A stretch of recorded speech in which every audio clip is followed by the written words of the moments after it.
Here are some modern women complaining about men. TikToks. So I have a question.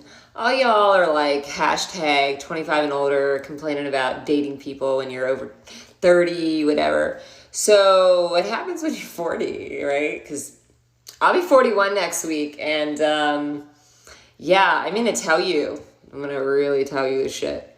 So after the age of basically like 32, that is when you're just going to date people that are coming off of divorce because they got married at like 25, 27.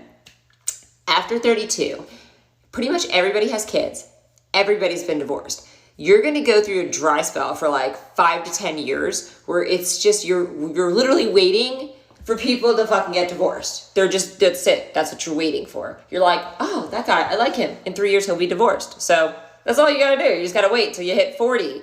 But then they're all fucked up. Your mental health should be more important than bashing passport bros. If you are a passport boy, I want all the fucking smoke, bitch. As I said in podcast episode 1, I want a 50 Cent Floyd Mayweather level beef with the passport boys because you are lame and whack. I've been trying to rest and take care of myself, but it just gets harder and harder every day. I've decided to step away from counseling because I'm not mentally well enough. Stop it. Get some help. This is pretty much where a lot of my anxiety comes from, being 42 and single, no kids, is that I'm gonna die alone. It's not even really about like dying alone, like the actual like when I go, because I feel like there will be people around me, but it's more of like this fear of when I start getting older, like who's gonna help take care of me. Sometimes I'll forget that I'm a little unhinged. Like, I literally went to Miami clubbing by myself and then told a guy, hey, do you want me to platonically blow you in the bathroom? Proceeded to hook up with him in the parking lot outside, took it on my face, wiped it off on my jeans, and then went back at the club like nothing happened. What in the world? Like, who's gonna drive me to doctor's appointments? What if I get too old to like take care of who's gonna, like, I don't have kids that will help me do that. I know and my sister and I are helping my mom, and it helps my dad so much with all those things. Like, if I don't have kids, like, who's gonna do that? But the question is, when do you settle? When do you compromise? Or do you at all? As for me, I've been single a pretty long time. Never thought it would be this long. I have to admit, when I got divorced a long time ago, I was a little arrogant. I was in my mid-30s, and I knew I was a good catch. Good woman, educated, great career, amazing mom, and I was a great wife. Cook, clean, do all that. So I kind of was a little arrogant and thought, oh, it's no problem. I'm going to be married in 2 to 3 years. Well, it's been a long, long time. Again, this is just like my anxiety that goes through my head right now, being 42 and single and not having kids. And if I don't have kids, I know it's not like rational because I'm sure there's people in my life that would help, but it just feels like really scary, you know? I guess people have been asking me ways that they can help. And honestly, not even gotten close. And so sometimes, you know, like a lot of women in my situation that I've talked to, that you ask yourself, well, when do you give up? When do you give up on finding the one?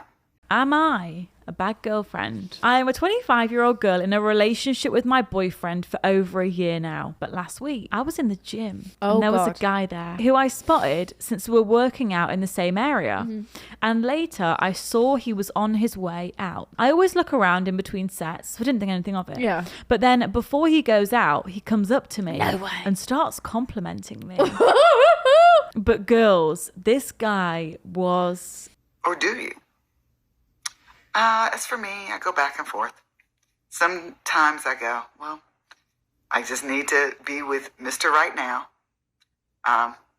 Doesn't give me butterflies, but he's a good man. He's nice. He likes me. Sensational. Wow. I jokingly told my boyfriend, but to be honest, I thought about it the whole day. I felt so guilty, but this man was so beautiful. Wow. And now I've been thinking, what if he comes up to me again? Or would even ask for my number? But the thing is, I love my boyfriend and I would never cheat on him. Don't have much in common, but he calls, so I talk to him. Or sometimes you've got the one that gives you butterflies, but you know he's unreliable and not dependable. He's broke. You got to take him out to dinner. We've all done that. Those are never sustaining long-term relationships. So the question is, do you compromise? But why am I even thinking about this being a possibility? Like, if he would come up to me again, I secretly would love it. He's going to feel a little relieved. He didn't just wake up one day and decide to break up with you. He's been thinking about this for a while, and I imagine things have been bad for a while, and it feels good to be out of an emotionally difficult situation. Do you compromise? Well, where I am right now, today, I'm going to say no. I'm not going to compromise. I'm waiting. I'm going to stay optimistic.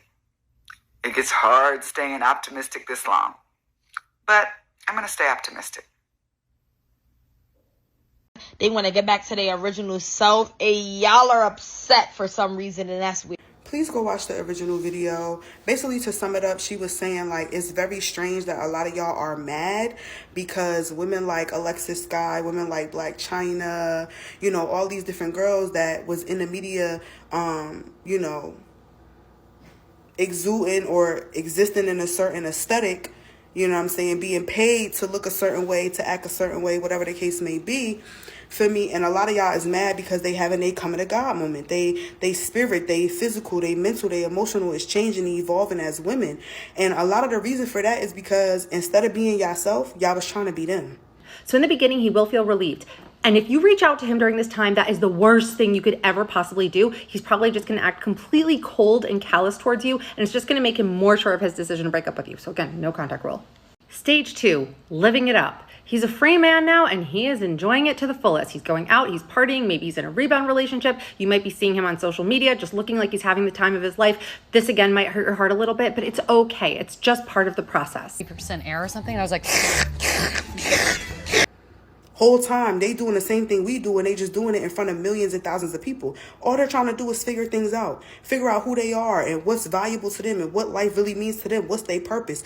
Well, I just got dumped over a text message, and I should have seen it coming. If you're new here, I shared a video about me and my boyfriend a couple weeks ago. We have been together for a year. He has 2 boys, I have my son, and we have been dating for a year, and we've been blending our family. And honestly, the last 6 months of our relationship has been somewhat of a roller coaster, but I thought that we were really working on things together. What's their alignment with God and their alignment with self?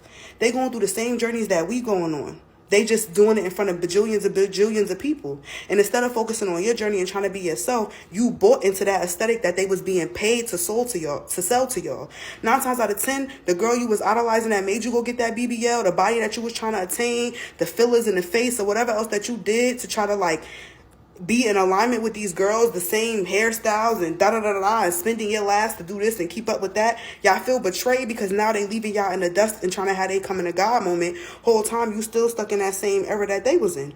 We decided to go to Hawaii for a week for my 30th birthday, had so much fun, came home, and everything changed. It was so confusing to me because we had so much fun in Hawaii, despite the fact that we had been going through some relationship issues. We just had such a good time. Our boys had a really good time. We got home from Hawaii and he was basically ignoring me and being super weird. And as women, we all know when things are off. We just do. It's that gut feeling. Trying to figure it out. You should have been being yourself versus trying to be them, trying to be each other, all trying to be the same shorty. You look on social media, it's nothing but the same. And really, when you sum up that similarity, the one thing that everybody have in common is that y'all using y'all bodies as commodities. Something that's so fucking weird to me is when couples, they don't act like best friends. They're just a couple.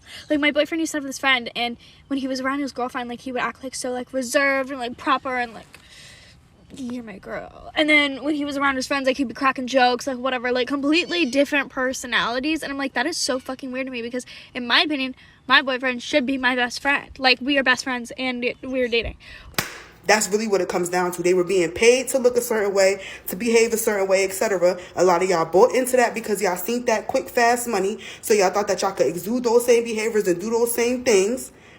But y'all forgot that y'all are regular everyday people, so y'all don't have access to thousands and millions of dollars to go to the most world-renowned doctors to get that shit taken out your body.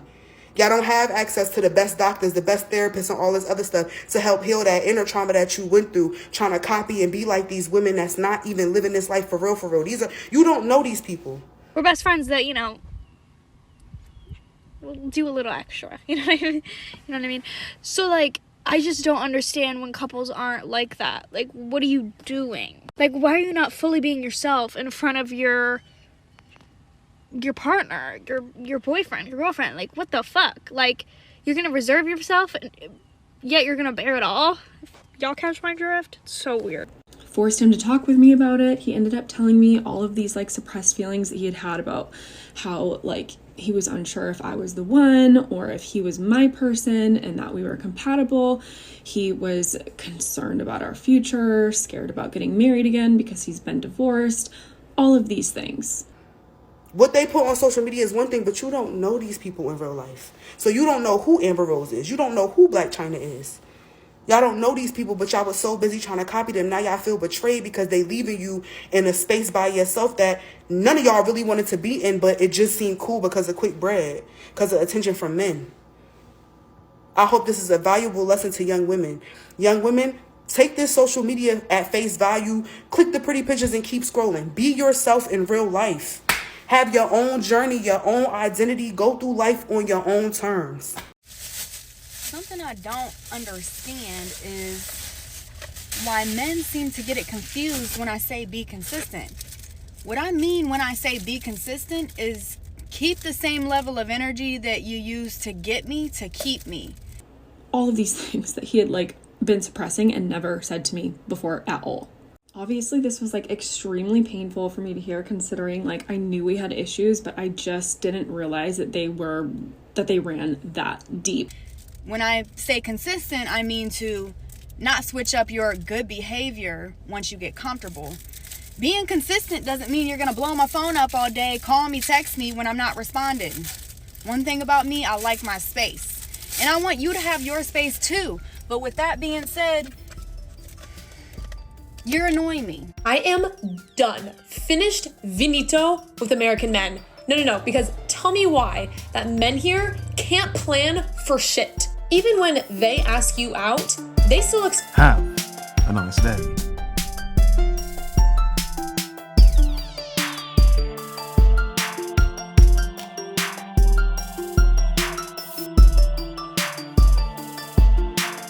they still expect you to plan. Silence, you fool!